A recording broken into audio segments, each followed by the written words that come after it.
아버님, 저를 안아주세요. 일본인 며느리 하루카가 제 무릎 위에 앉아 속삭였습니다. 도쿄 아들의 집 안방. 남편은 출장 중이고 시아버지와 며느리만 남은 이곳에서 저는 지금 돌이킬 수 없는 선을 넘고 있었습니다. 하루카의 몸은 일본 동영상에서 보던 것과 똑같았습니다. 아니, 그 이상이었어요. 매끈한 피부, 완벽한 곡선, 그리고 저를 바라보는 그 촉촉한 눈빛. 62세 노인인 저를 30대 일본인 며느리가 원하고 있었습니다. 도대체 이게 어떻게 된 일일까요? 그리고 며느리는 왜 남편보다 시아버지에게 이토록 극도의 만족감을 느낀 걸까요? 사연 시작하기 전에 무료로 할 수 있는 구독과 좋아요 부탁드립니다. 그럼 사연 시작할게요. 아내가 떠난 지 3년이 흘렀습니다. 아침에 눈을 뜨면 옆자리는 여전히 차갑고 식탁에는 제 혼자만의 숟가락 하나만 놓여 있었죠. 한때는 된장찌개 끓는 냄새로 가득했던 집안은 이제 아무 냄새도 나지 않습니다. 그저 고요할 뿐이에요. TV 소리만이 이 넓은 집을 채우는 유일한 소음이었습니다. 하나뿐인 아들 준영이마저 일본인 여자와 결혼해서 도쿄로 떠난 뒤로는 제 고독은 더욱 깊어졌어요. 명절에도 혼자, 생일에도 혼자. 62년을 살아오면서 이렇게 외로운 적은 없었습니다. 아버지, 일본에 한번 놀러 오세요. 하루카도 아버지 뵙고 싶어 해요. 아들의 전화를 받고 저는 망설임 끝에 도쿄행 비행기에 몸을 실었습니다. 며느리 얼굴도 제대로 본 적이 없었거든요. 결혼식 때 잠깐 본 게 전부였어요. 인천공항을 출발해 2시간 반. 나리타 공항 도착 게이트를 빠져나오는 순간 저는 그들을 봤습니다. 아버지, 준영이가 손을 흔들며 반갑게 달려왔어요. 그 옆에 하얀 블라우스에 검은색 치마를 입은 여자가 두 손을 모으고 공손히 고개를 숙이고 있었습니다. 며느리 하루카였어요. 아버님, 다시 뵙게 되어 반갑습니다. 그 순간 제 심장이 크게 요동쳤습니다. 사진으로 보던 것과는 차원이 달랐어요. 긴 생머리가 어깨를 타고 흘러내렸고 블라우스 사이로 드러난 목선은 백조처럼 우아했습니다. 키도 크고 몸매는 마치 패션 모델 같았어요.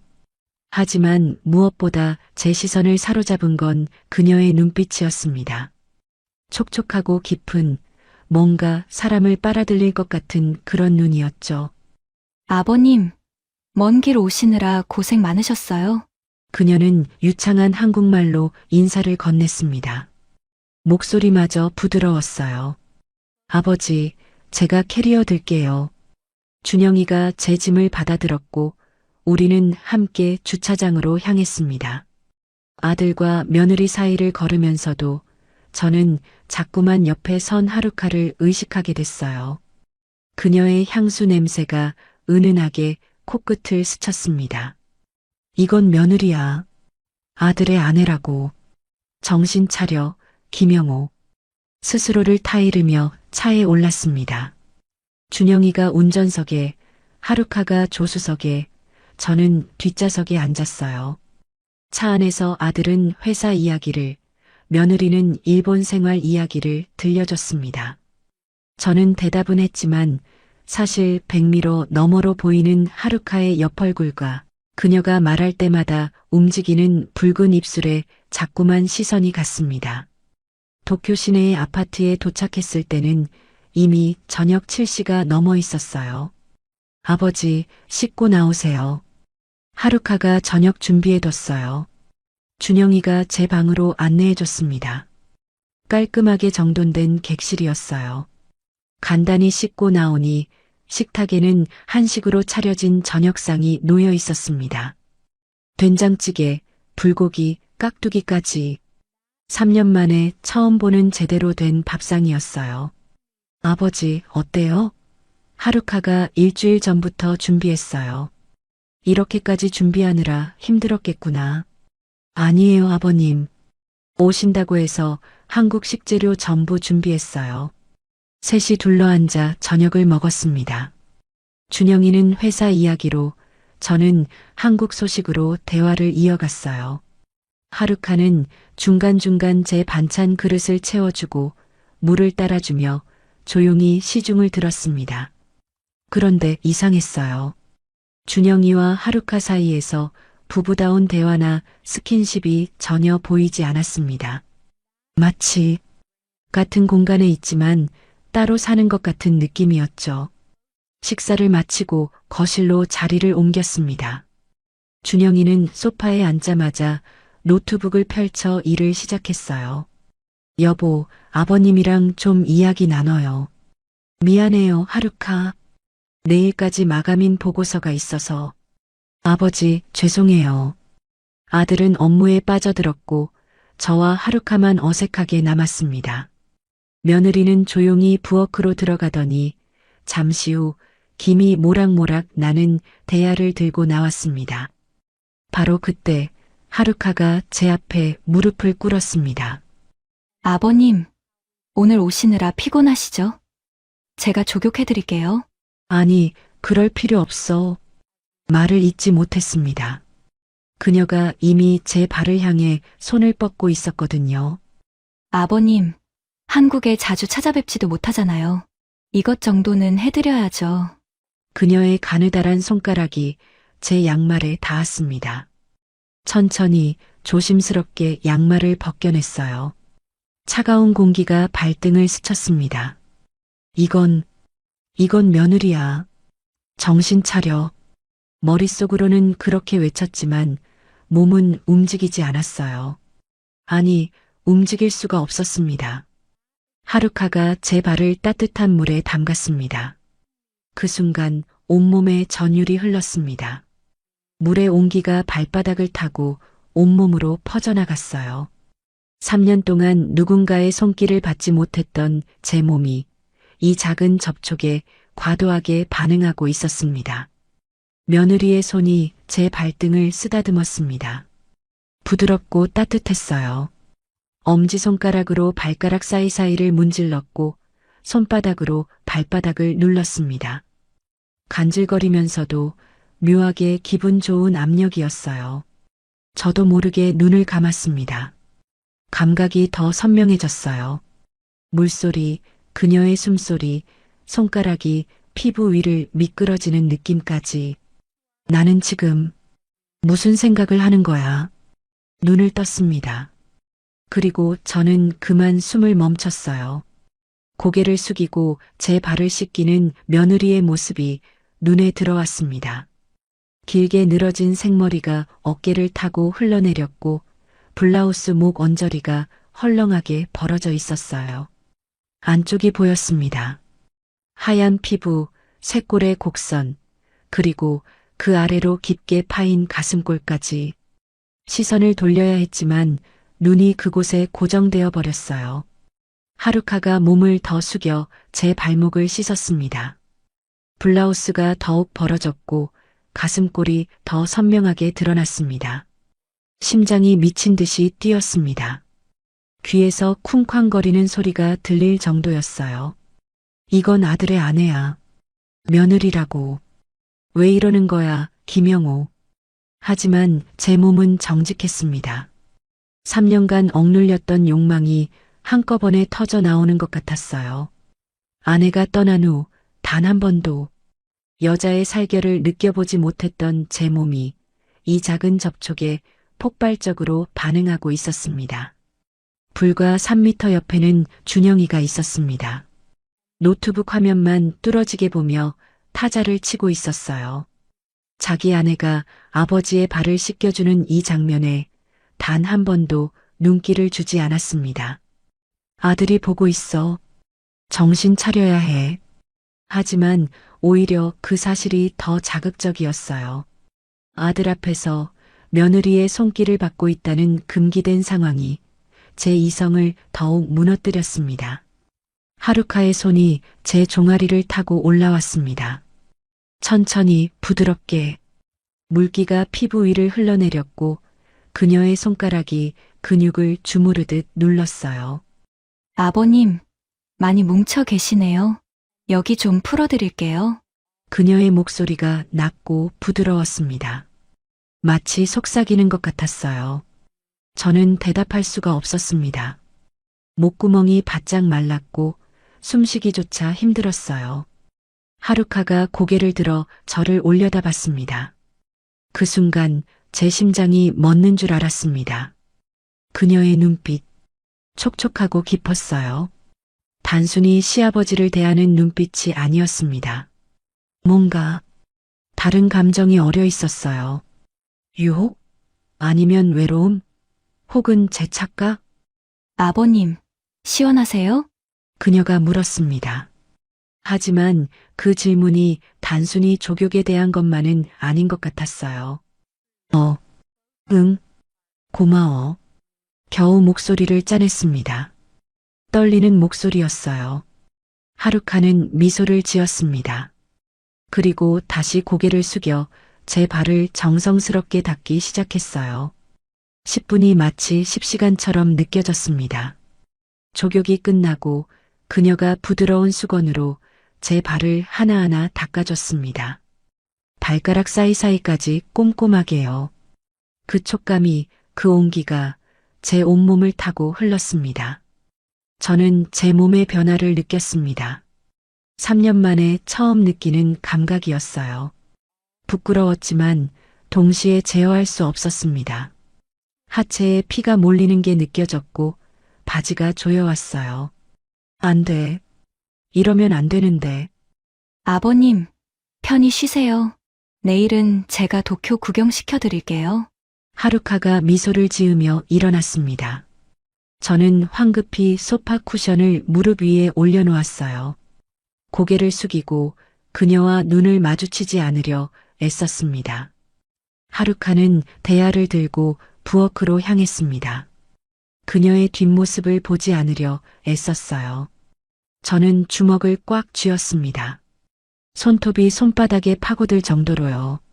나는 시아버지야. 62세 노인이라고. 정신 차려, 김영호. 하지만 제 몸은 거짓말을 하지 않았습니다. 여전히 심장은 뛰고 있었고 숨은 거칠었으며 하체의 반응은 가라앉지 않았어요.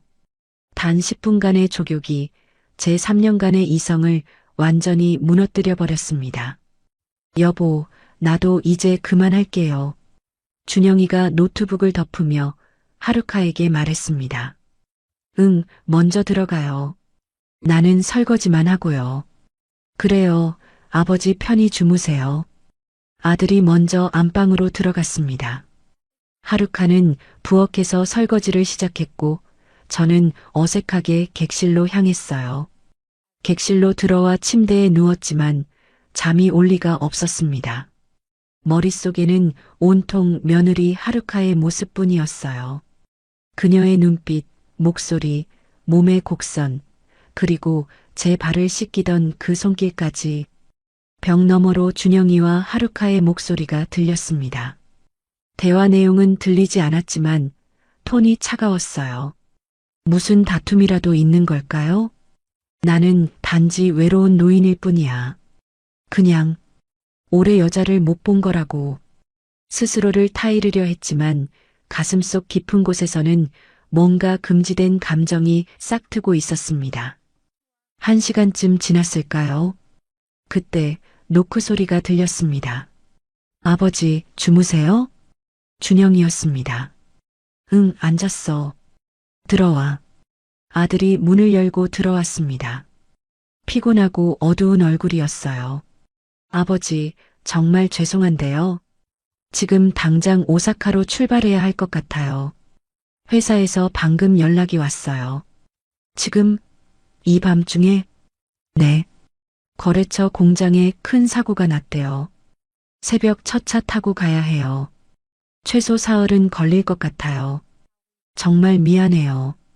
아버지 오신 김에 같이 시간 보내려고 했는데 준영은 진심으로 미안해하는 표정이었습니다. 하지만 동시에 어딘가 지쳐 보이기도 했어요. 괜찮아. 내일이 중요하지. 나야 하루카가 있으니까 걱정 마. 하루카한테 부탁했어요. 아버지 잘 모시라고. 제가 없어도 불편하지 않게 해드릴 거예요. 그럼 저 짐 싸야 해서요. 그래, 조심해서 다녀와. 아들이 황급히 나갔습니다. 곧이어 안방에서 짐 꾸리는 소리가 들렸어요. 준영이와 하루카가 나지막이 대화하는 소리도 들렸지만 여전히 차가운 톤이었습니다. 30분쯤 지났을까요? 현관문이 열리고 닫히는 소리가 들렸습니다. 준영이가 떠난 거예요. 집안이 갑자기 고요해졌습니다. 며느리와 단둘이. 사흘 동안 저는 침대에 누워 천장을 바라봤습니다. 심장이 미친 듯이 뛰었어요. 복도 너머 안방에는 하루카가 혼자 있을 겁니다. 남편이 떠나고 시아버지와 단둘이 남은 이 밤. 이성은 이건 안 되라고 말했지만 오랜 고독으로 메말라버린 제 본능은 전혀 다른 이야기를 속삭이고 있었어요. 부부 사이가 냉랭해 보이는 며느리. 그리고 3년간 여자의 손길 한 번 느끼지 못한 저. 이 집안의 감도는 묘한 긴장감을 저는 분명히 느끼고 있었습니다. 잠을 이루려 애썼지만 쉽지 않았어요. 며느리의 매혹적인 눈빛과 제 발을 감싸던 그 부드러운 손길이 머릿속을 떠나지 않았습니다. 한참을 뒤척이다 겨우 얕은 잠에 빠져들었습니다. 그런데 어렴풋이 소리가 들렸습니다. 화장실 문이 닫히는 소리 같았어요. 잠결에 들려서 확실하지는 않았지만요. 시계를 보니 새벽 4시 30분이었습니다. 다시 잠들려고 했지만 잠이 오지 않았어요. 얼마나 지났을까요? 5분? 10분? 그때 희미하게 소리가 들렸습니다. 복도 너머 화장실 쪽에서였어요. 낮고 짧은 소리였습니다. 마치 누군가 억누르듯 내는 신음 같았어요. 너무 작아서 환청인가 싶었지만 귀를 기울이자 분명히 들렸습니다. 심장이 두근거렸습니다. 설마. 머릿속에 어떤 상상이 스쳤지만 저는 고개를 저었어요. 아니야, 그럴 리가 없어. 단지 물소리일 거야. 하지만 그 소리는 계속됐습니다. 가늘고 떨리는 참으려 애쓰는 듯한 목소리. 숨이 막혔습니다. 이상하게도 제 몸이 반응하기 시작했어요. 3년 동안 잊고 살았던 감각이 되살아났습니다. 이건 아니야. 그냥 자야 해. 이성이 그렇게 말했지만 호기심은 억누를 수가 없었어요. 아니, 호기심이라기보다는 뭔가 더 원초적인 충동이었습니다. 한참이 지나고 화장실에서 물 내리는 소리가 들렸습니다. 안방으로 돌아가는 발소리도 희미하게 들렸어요. 저는 침대에 누워 천장을 바라봤습니다. 목이 바짝 말랐고 온몸이 뜨거웠어요. 화장실에 가야겠어. 그렇게 스스로에게 말했지만 사실 저는 알고 있었습니다. 단순히 화장실에 가는 게 아니라는 걸. 침대에서 일어났습니다. 조심스럽게 문을 열었어요. 복도는 어둠에 잠겨 있었고 안방 쪽은 조용했습니다. 하루카는 이미 잠든 모양이었어요. 발소리를 죽이며 화장실로 향했습니다. 심장이 두근거렸어요. 왜 이렇게 떨리는지 모르겠었습니다. 단지 화장실에 가는 것뿐인데 나는 그냥 물 마시러 가는 거야. 스스로에게 거짓말을 했습니다. 화장실 문을 열었어요. 손을 뻗어 불을 켰습니다.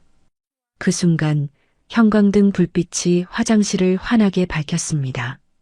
저는 그대로 얼어붙었습니다. 세면대 구석에 뭔가 있었어요. 처음에는 뭔지 몰랐습니다. 하지만 몇 초 후 제 눈이 그것을 정확히 인식했을 때 숨이 멎었습니다. 분홍빛이 도는 실리콘 재질의 물건이었습니다. 크기는 제법 컸어요. 길이가 한 20cm는 되어 보였습니다. 형태는 남성의 그것을 그대로 본떠 만든 모양이었어요. 섬세하게 새겨진 핏줄 문양까지 생생했습니다. 여성을 위한 도구, 며느리가 외로움을 달래는 물건, 다리에 힘이 풀렸습니다. 세면대를 붙잡고 겨우 중심을 잡았어요. 이건 머릿속이 하얗게 변했습니다. 생각이 정리되지 않았어요. 하루카가 이걸 혼자서 사용한다고 가까이 다가갔습니다. 손이 떨렸어요. 심장이 터질 것 같았습니다. 바로 그때 더 충격적인 사실을 발견했습니다. 그 물건의 표면이 젖어 있었습니다. 끈적하고 투명한 액체가 그대로 묻어 있었어요. 마르지 않은 아주 최근의 흔적이었습니다. 아마도 방금 전 제가 들었던 그 신음소리를 낼 때 사용했던 것이겠죠. 손이 저절로 움직였습니다. 그 물건을 집어들었어요. 미지근한 온기가 느껴졌습니다. 며느리의 체온이 아직 남아 있었어요. 실리콘 표면은 부드러웠고 묘하게 탄력이 있었습니다. 손가락으로 표면을 훑었습니다. 끈적한 액체가 손끝에 묻었어요. 이게 며느리의 숨이 거칠어졌습니다. 온몸이 뜨거워졌어요. 머릿속에서는 상상이 펼쳐졌습니다. 안방 침대에 누워있는 하루카. 남편이 출장을 간 빈자리에서 홀로 이불을 걷어내고 이 물건을 사용하는 그녀의 모습이요. 제 하체가 반응했습니다. 급격하게 통제할 수 없이 3년 동안 잊고 살았던 욕망이 폭발하는 것 같았어요. 바지 안쪽이 팽팽하게 부풀어 올랐고 불편할 정도로 조여왔습니다. 거울을 봤습니다. 거기에는 62세 노인이 아니었어요. 욕망의 눈이 먼 통제 불능의 남자가 서 있었습니다. 나는 지금 뭘 하고 있는 거야? 이성이 외쳤지만 몸은 듣지 않았습니다. 저는 화장실 문을 잠갔습니다. 찰칵 소리가 어둠 속에 울렸어요. 그리고 3년간 억눌렀던 욕망을 스스로 해소했습니다. 머릿속에는 며느리의 모습만이 가득했어요. 족욕을 해주며 몸을 숙일 때 보였던 가슴골, 촉촉하고 깊었던 그 눈빛, 제 발을 씻기던 부드러운 손길, 그리고 이 물건을 사용하며 신음하는 상상 속의 하루카, 며느리, 숨이 가빠졌습니다. 죄책감과 흥분이 뒤섞였습니다. 하루카는 며느리야, 아들의 아내라고, 이러면 안 돼. 하지만 멈출 수가 없었어요. 왼손으로는 무의식 중에 그 물건을 쥐고 있었습니다. 며느리의 체온과 흔적이 남아있는 그것을 그 순간 절정이 다가왔습니다. 온몸이 경직됐습니다. 머릿속이 하얗게 변했어요. 신음이 새어나왔습니다. 참으려 했지만 완전히 막을 수는 없었어요. 3년 만의 절정이었습니다. 한참 동안 세면대를 붙잡고 서 있었어요. 다리가 후들거렸습니다. 숨을 고르는 데만 한참이 걸렸어요. 휴지로 흔적을 닦아냈습니다. 손도 깨끗이 씻었어요. 그 물건도 물로 씻어서 원래 있던 자리에 놓았습니다. 거울을 다시 봤습니다. 죄책감이 밀려왔어요. 엄청난 짓누르는 듯한 죄책감. 나는 며느리를 상상하면서 손으로 얼굴을 감싸 쥐었습니다. 수치심이 온몸을 휘감았어요. 하지만 동시에 묘한 만족감도 있었습니다.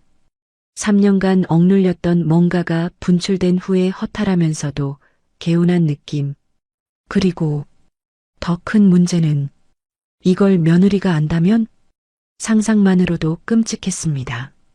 하지만 묘하게도 그 상상이 또 다른 긴장감을 불러일으켰어요. 만약 하루카가 제가 그녀의 물건을 만진 걸 안다면?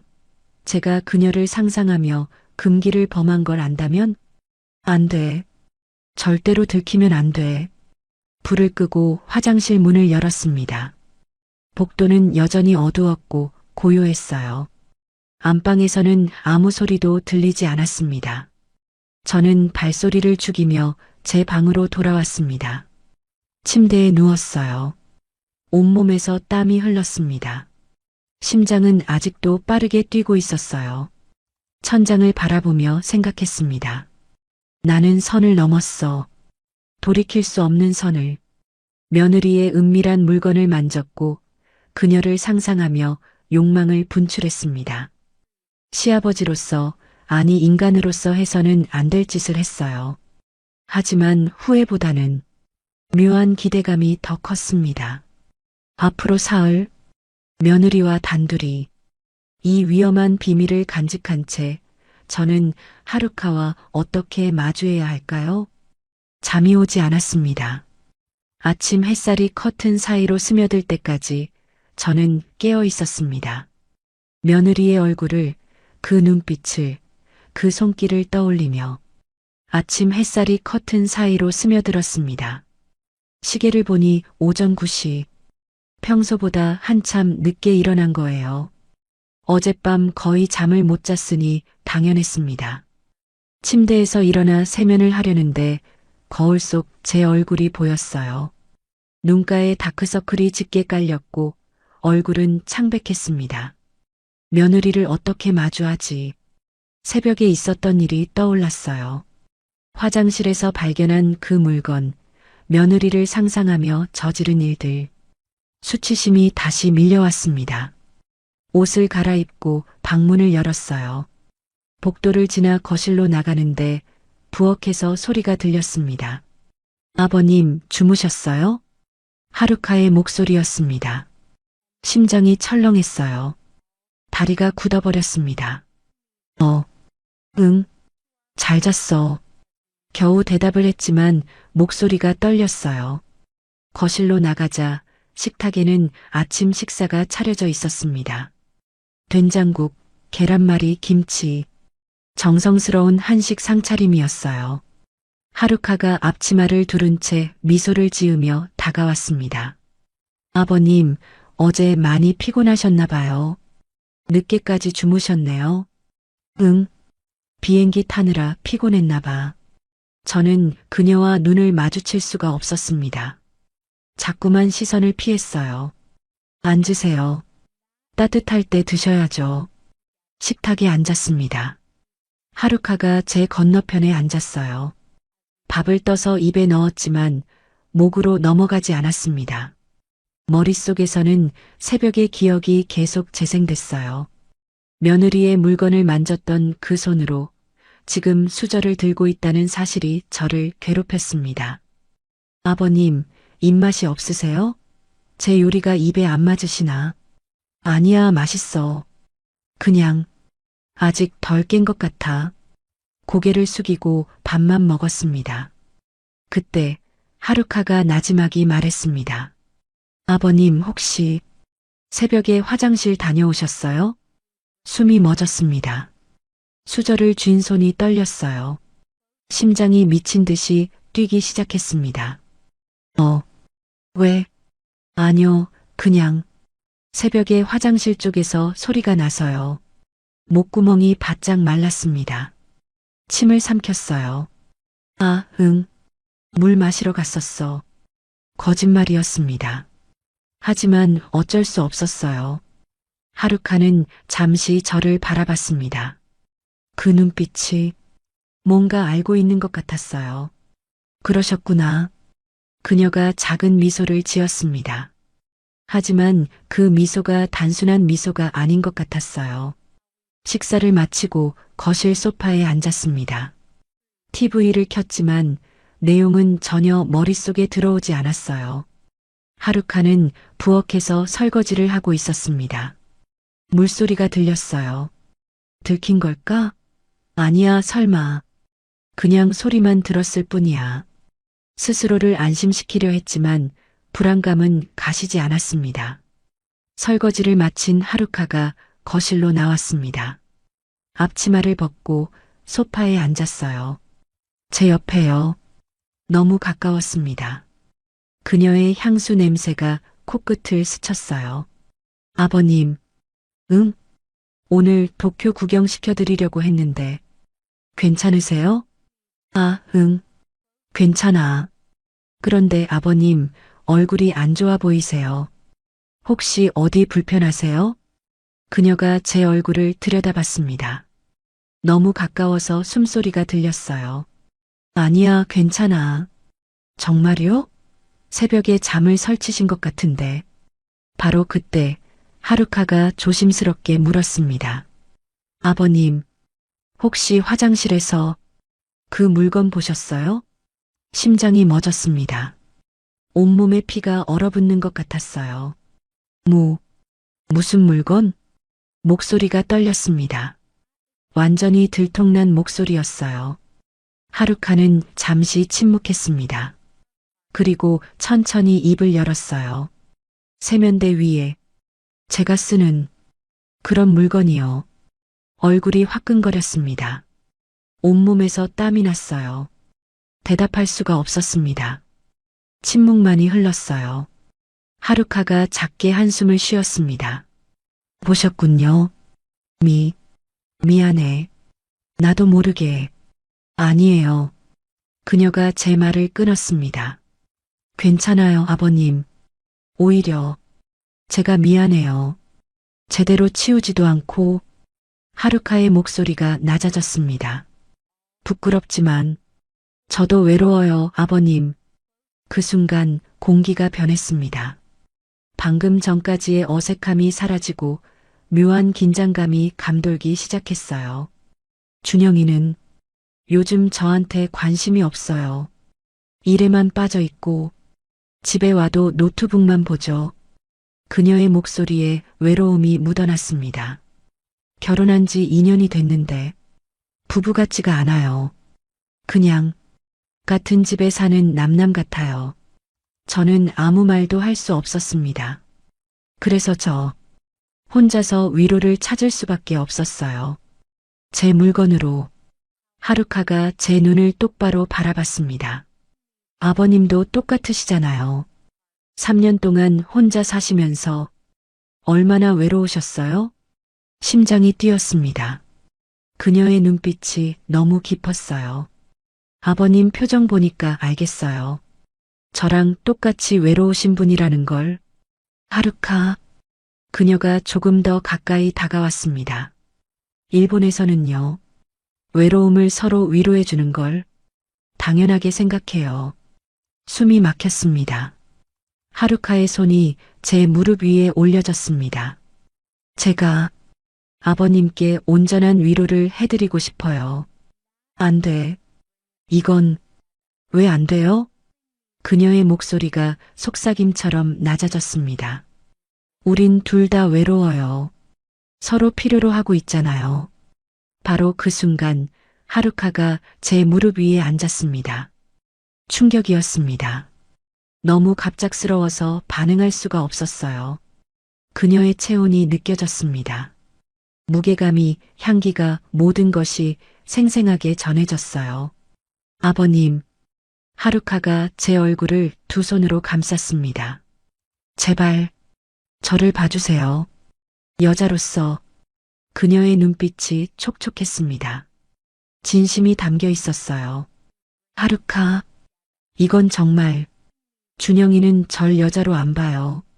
하지만 아버님은 어제부터 계속 절 그렇게 보셨잖아요. 들켰습니다. 완전히. 조격해드릴 때 아버님 눈빛 봤어요. 저를 원하고 계셨어요. 부정할 수 없었습니다. 사실이었으니까요. 저도 아버님을 느꼈어요. 제 손을 잡아주실 것만 같았어요. 하루카의 얼굴이 가까워졌습니다. 이건 잘못된 거야. 나는 내 시아버지고. 그래서 더 좋아요. 그녀가 속삭였습니다. 금지된 거니까. 더 간절한 거예요. 제 이성이 무너지기 시작했습니다. 3년간의 고독, 며느리의 유혹, 그리고 새벽에 느꼈던 그 욕망. 모든 것이 한꺼번에 밀려왔습니다. 하루카. 제 손이 떨리며 그녀의 허리에 올려졌습니다. 그 순간 선이 무너졌습니다. 돌이킬 수 없는 선을. 하루카가 미소를 지었습니다. 승리한 듯한 그러면서도 외로움이 묻어나는 미소였어요. 아버님, 고마워요. 그녀가 제 목에 팔을 감았습니다. 그리고 저는 더 이상 거부하지 않았습니다. 하루카가 제 손을 잡았습니다. 이쪽으로 오세요, 아버님. 그녀가 저를 이끌었어요. 복도를 지나 안방으로. 심장이 미친 듯이 뛰었습니다. 다리가 떨렸어요. 하지만 멈출 수 없었습니다. 안방 문이 열렸습니다. 깔끔하게 정돈된 침대가 보였어요. 준영이와 하루카의 침대. 아들 부부의 공간. 이건 정말 안 되는 건데. 마지막 이성이 외쳤지만 하루카가 제 손을 더욱 꽉 쥐었습니다. 아버님, 괜찮아요. 여기는 이제 제 공간이에요. 준영이 것이 아니라. 그녀가 저를 침대 가장자리에 앉혔습니다. 하루카가 제 앞에 섰어요. 천천히 블라우스 단추를 풀기 시작했습니다. 하나, 둘, 셋. 쇄골이 드러났습니다. 어제 족욕 때 본 그 하얀 피부가 이제 더 선명하게 보였어요. 숨을 쉴 수가 없었습니다. 블라우스가 바닥에 떨어졌습니다. 그 순간 저는 모든 이성을 잃었습니다. 3년간 억눌렸던 모든 것이 폭발했어요. 저도 모르게 하루카를 끌어당겼습니다. 그녀가 제 품에 안겼어요. 따뜻했습니다. 부드러웠어요. 살아있는 여자의 체온이 느껴졌습니다. 아버님, 하루카가 제 귓가에 속삭였습니다. 저를 안아주세요. 더 이상 참을 수 없었습니다. 입술이 맞닿았습니다. 처음에는 조심스럽게, 그리고 점점 더 격렬하게. 하루카도 적극적으로 반응했어요. 제 목에 팔을 감고 저를 침대 쪽으로 밀어냈습니다. 침대에 누웠습니다. 하루카가 제 위에 올라탔어요. 아버님, 오래 기다리셨죠? 그녀의 목소리가 달콤했습니다. 저도 어제부터 계속 생각했어요. 아버님을. 거짓말 같았습니다. 하지만 지금은 진실이 중요하지 않았어요. 서로의 옷이 벗겨졌습니다. 급하게, 서투르게.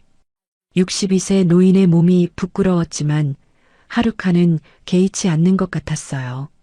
아버님, 제가 원하는 건 이런 거예요. 그녀가 제 손을 이끌었습니다. 자신의 몸 위로. 부드러운 곡선, 따뜻한 체온, 뛰는 심장 소리. 모든 것이 생생했습니다. 바로 그때 하루카가 몸을 움직이기 시작했습니다. 천천히, 그리고 점점 더 격렬하게. 아, 하루카의 입에서 신음이 흘러나왔습니다. 새벽에 화장실에서 들었던 그 소리. 하지만 지금은 훨씬 더 크고 생생했어요. 아버님, 좋아요. 흥분이 고조되자 그녀의 입에서 일본어가 섞여 나오기 시작했습니다. 감정이 격해질수록 모국어가 튀어나오는 모양이었어요. 그 낯선 언어가 오히려 더 자극적으로 느껴졌습니다. 하루카, 제 목소리도 거칠어졌어요. 온몸이 뜨거웠습니다. 땀이 흘렀어요. 침대 시트가 젖어갔습니다. 하루카의 움직임이 빨라졌습니다. 아버님, 아버님. 그녀가 제 이름을 부르듯 중얼거렸어요. 저도 그녀를 더 세게 끌어안았습니다. 얼마나 시간이 흘렀을까요? 그 순간 하루카의 몸이 격렬하게 떨렸습니다. 억눌렀던 감정이 터져 나오듯 큰 소리가 흘러나왔고 그녀가 절정에 이르렀어요. 저도 그 순간을 함께했습니다. 온몸이 경직됐다가 한꺼번에 풀어졌습니다. 하루카가 제 가슴에 쓰러졌습니다. 거친 숨소리만이 방 안을 채웠어요. 한참을 그렇게 누워 있었습니다. 하루카가 먼저 입을 열었습니다. 아버님, 정말 좋았어요. 나도. 준영이는 이렇게 해준 적이 없어요. 그녀가 제 가슴에 얼굴을 묻었습니다. 결혼하고 처음 몇 달은 그래도 관심을 가져줬어요. 하지만 1년쯤 지나니까 아예 저를 안 봐요. 외로움이 묻어났습니다. 밤에도 등을 돌리고 자요. 제가 손을 잡으려고 하면 피곤하다고 뿌리쳐요. 하루카. 그래서 저 혼자 그 물건으로 위로받았어요. 매일 밤 가슴이 아팠습니다. 며느리의 외로움이 제 외로움과 똑같았으니까요. 아버님도 그러셨죠? 3년 동안. 응. 아내가 떠나고 단 한 번도. 알아요. 어제 조교해드릴 때 아버님 몸의 반응 느꼈어요. 얼굴이 화끈거렸습니다. 부끄러워하지 마세요. 자연스러운 거예요. 하루카가 일어나 앉았습니다. 땀에 젖은 머리카락이 어깨를 타고 흘러내렸어요. 우리 서로 위로해주면 안 돼요? 준영이 돌아올 때까지만이라도. 하루카, 이건 잘못된 거라는 거 알아요. 하지만 그녀가 제 손을 잡았습니다. 전 이미 아버님 없이는 못 견딜 것 같아요. 며칠 후면 준영이가 돌아올 것입니다. 그러면 이 모든 게 끝나야 해요. 하지만 지금 이 순간만큼은. 알았어. 제가 대답했습니다. 우리 서로 위로하자. 하루카가 미소를 지었습니다. 그리고 다시 제 품에 안겼어요. 고마워요, 아버님. 우리는 다시 입맞춤을 나눴습니다. 그날 하루 우리는 침대에서 거의 일어나지 않았어요. 다음 날 아침, 저는 객실 침대에서 눈을 떴습니다. 어젯밤 새벽에 돌아온 거예요. 몸이 개운하면서도 죄책감이 밀려왔습니다. 나는 며느리와 거실로 나가니 하루카가 아침 준비를 하고 있었습니다. 아버님, 주무셨어요? 밝은 미소였습니다. 어제와는 다른 만족스러운 표정이었어요. 응, 오늘은 제가 특별한 아침 준비했어요. 식탁에 앉았습니다. 하루카가 제 옆에 바짝 붙어 앉았어요. 아버님, 그녀가 속삭였습니다.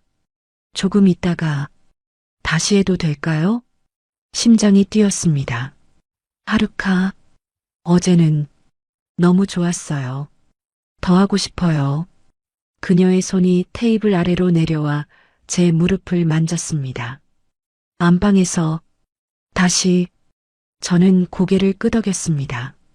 이미 선을 넘었으니 돌아갈 수는 없었으니까요. 아침을 먹고 다시 안방으로 향했습니다. 두 번째 만남은 첫 번째보다 더 격렬했습니다. 하루카는 더욱 적극적이었어요. 자신이 원하는 걸 정확히 요구했고 저는 그녀가 원하는 대로 해주었습니다. 그녀의 목소리가 떨렸습니다. 만족스러운 한숨이 새어나왔어요. 땀이 흘렀습니다. 침대 시트가 다시 젖었어요. 하루카의 신음소리가 점점 커졌습니다. 아버님, 갈 것 같아요. 바로 그 순간 하루카의 몸이 경련하듯 떨렸습니다. 그리고 침대 시트가 급격히 젖어들었습니다. 처음에는 뭔지 몰랐어요. 하지만 곧 깨달았습니다. 하루카가 극도의 만족감에 이른 거였어요. 아버님, 쳐다보지 마세요. 그녀가 부끄러워하며 얼굴을 가렸습니다. 괜찮아. 저는 그녀를 안아주었습니다. 부끄러워하지 마. 이런 적 처음이에요. 준영이랑 할 때는 한 번도. 하루카가 울먹였습니다. 아버님이 제대로 해주셔서 저는 묘한 자부심을 느꼈습니다. 62세의 늙은 남자인 제가 며느리에게는 남편보다 나은 존재였다는 것. 그날 하루 우리는 여러 번 만남을 가졌습니다. 거실에서, 안방에서, 심지어 욕실에서까지 금기를 범하고 있다는 사실이 오히려 우리를 더욱 흥분시켰습니다. 주말이 지나갔습니다. 준영이가 돌아오기까지 하루 남았습니다. 일주일이 지났습니다. 오늘은 제가 한국으로 돌아가는 날이에요. 준영이는 어제 오사카에서 돌아왔지만 바로 회사로 출근했습니다.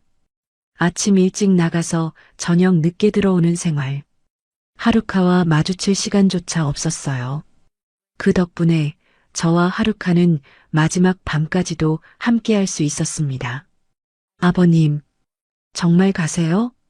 하루카가 제 짐을 싸는 걸 지켜보며 물었습니다. 응, 비행기 시간이 있으니까. 아쉬워요. 그녀의 목소리에 진심 어린 아쉬움이 묻어났습니다. 지난 일주일은 꿈만 같았습니다. 며느리와 금기를 넘었고 서로의 외로움을 채워주었어요. 죄책감은 있었지만 그보다 더 큰 만족감이 있었습니다. 62세의 늙은 몸이었지만 하루카는 진심으로 저를 원했어요. 준영이보다 더, 그 어떤 남자보다 더. 아버님, 하루카가 제 손을 잡았습니다. 다음에 또 오실 거죠? 글쎄, 그건 제발이요. 저 아버님 없이는 다시 예전처럼 못 견딜 것 같아요. 그녀의 눈빛이 간절했습니다. 준영이는 여전히 저를 안 봐요. 어젯밤에도 돌아와서 바로 잠들었어요. 저한테 말 한마디 없이.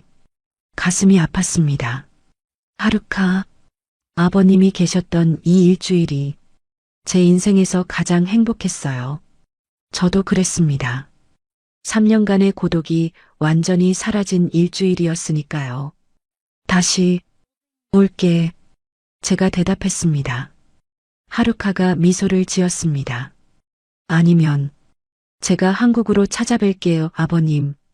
그 순간 묘한 기대감이 밀려왔습니다. 며느리가 한국에 온다면, 아들 없이 단둘이 만날 수 있다면, 그래, 그렇게 하자. 하루카가 제 품에 안겼습니다. 고마워요, 아버님. 우리는 마지막 포옹을 나눴습니다. 오후 2시, 공항으로 가야 할 시간이었어요. 준영이는 회사 일이 있어서 못 온대요. 제가 아버님 모셔다 드릴게요. 하루카가 차 키를 들었습니다. 차에 올랐습니다. 하루카가 운전석에, 저는 조수석에 앉았어요. 도쿄 시내를 빠져나갔습니다. 고속도로로 진입했어요. 창밖 풍경이 빠르게 지나갔습니다. 이제 1시간 반쯤 있으면 공항에 도착할 거예요.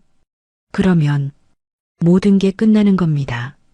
한국으로 돌아가면 이 일주일은 꿈이 될 거예요. 금지된 꿈.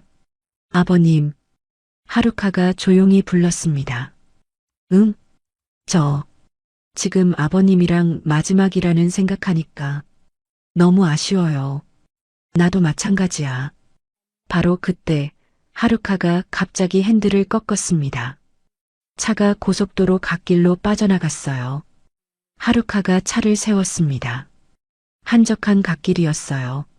주변에는 차도 별로 없었습니다. 하루카? 그녀가 저를 돌아봤습니다. 눈빛이 뜨거웠어요. 아버님, 떠나시기 전에 마지막으로 깊은 위안을 드리고 싶어요. 심장이 뛰었습니다. 여기서? 지금? 네. 참을 수가 없어요. 하루카가 운전석 시트를 뒤로 밀었습니다. 그리고 저의 바지 쪽으로 몸을 숙였습니다. 하루카, 이건 괜찮아요, 아버님. 여기 아무도 안 봐요. 그녀의 손이 제 바지 벨트에 닿았습니다. 마지막 선물이에요. 그 순간 저는 모든 이성을 잃었습니다. 한적한 도로, 고속도로 갓길, 차 안. 이 위험하고 금기된 상황이 오히려 저를 더욱 흥분시켰습니다. 하루카가 몸을 숙였습니다. 그리고 입으로 저를 위로하기 시작했습니다. 신음이 새어나왔습니다. 3년간 느껴보지 못한 감각이었어요. 따뜻하고 부드럽고 자극적이었습니다. 하루카는 정성스럽게 마치 마지막이라도 되는 듯 헌신했어요. 창밖으로는 가끔 차들이 지나갔습니다. 혹시 누가 볼까봐 긴장됐지만 그 긴장감이 오히려 흥분을 더했어요. 하루카. 제 손이 그녀의 머리카락을 쓰다듬었습니다. 시간이 얼마나 지났을까요? 점점 절정이 다가왔습니다. 하루카. 이제. 하루카는 멈추지 않았습니다. 오히려 더 정성스럽게. 바로 그 순간 절정이 왔습니다. 온몸이 경직됐어요. 하루카는 저의 그것을 삼켜주었습니다. 한참 후 그녀가 고개를 들었습니다. 입가를 닦으며 미소를 지었어요. 아버님, 제 마지막 선물 마음에 드셨어요? 얼굴이 화끈거렸습니다. 하지만 동시에 엄청난 만족감이 밀려왔어요. 제가 드릴 수 있는 최고의 작별 인사예요. 그녀가 제 손을 잡았습니다. 한국 가서도 저 잊지 마세요. 저는 고개를 끄덕였습니다. 하루카가 다시 운전석에 앉았습니다. 차는 다시 도로로 진입했어요. 남은 시간 동안 우리는 말없이 달렸습니다. 나리타 공항에 도착했습니다. 차에서 내렸어요. 하루카도 함께 내려 제 캐리어를 꺼내주었습니다. 아버님, 응, 꼭 다시 만나요. 그래. 우리는 포옹했습니다. 공항 앞 사람들이 오가는 곳에서. 하지만 우리에게는 그저 시아버지와 며느리의 작별 인사로 보였을 거예요. 포옹을 풀며 하루카가 제 귓가에 속삭였습니다. 다음에는 제가 한국으로 찾아갈게요, 아버님. 그때는 더 오래 함께해요. 그 말이 약속처럼 들렸습니다. 아니, 경고처럼 들렸어요. 이 금지된 관계가 계속될 거라는. 잘 가, 하루카. 네, 아버님. 조심히 가세요. 저는 공항 안으로 들어갔습니다. 돌아보니 하루카가 손을 흔들고 있었어요. 비행기에 올랐습니다. 창가 자리에 앉아 도쿄 하늘을 바라봤습니다. 일주일간의 기억이 주마등처럼 스쳐 지나갔어요. 족욕, 화장실의 물건, 며느리의 유혹, 침대에서의 만남들, 그리고 방금 전 차 안에서의 마지막 순간까지 죄책감이 밀려왔습니다. 아들에게, 준영이에게 미안했어요. 하지만 후회는 하지 않았습니다. 3년간의 외로움이 채워졌고 며느리도 행복해했으니까요. 비행기가 이륙했습니다. 도쿄가 멀어졌어요. 하지만 저는 알고 있었습니다. 이게 끝이 아니라는 걸. 하루카는 꼭 한국으로 올 거예요. 그리고 우리는 다시 만날 겁니다. 금지된 관계를 계속 이어갈 거예요. 휴대폰이 진동했습니다. 문자 메시지가 왔어요. 하루카였습니다. 아버님, 벌써 보고 싶어요. 다음 달에 한국 갈게요. 기다려주세요. 사랑해요. 며느리가 시아버지에게 보내는 말. 저는 답장을 보냈습니다. 나도 기다릴게. 창밖으로 구름이 흘러갔습니다. 저는 새로운 고독 속으로 돌아가고 있었어요. 하지만 이번에는 기다림이 있는 고독이었습니다. 며느리가 다시 올 때까지, 우리의 금지된 사랑이 다시 시작될 때까지. 비행기가 인천공항에 착륙했습니다. 집으로 돌아왔어요. 텅 빈 집. 하지만 이제는 완전히 텅 빈 것 같지 않았습니다. 핸드폰에 저장된 하루카의 사진, 문자 메시지, 그리고 한 달 후의 약속. 저는 달력을 펼쳤습니다. 그리고 다음 달 날짜에 동그라미를 쳤어요.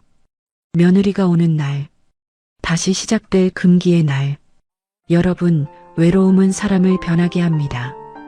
평생 지켜온 도리도 외로움 앞에서는 무너지고 맙니다. 여러분이라면 어떻게 하셨을까요? 댓글로 여러분의 생각을 들려주세요. 다음 이야기가 궁금하시다면 구독과 좋아요 부탁드립니다.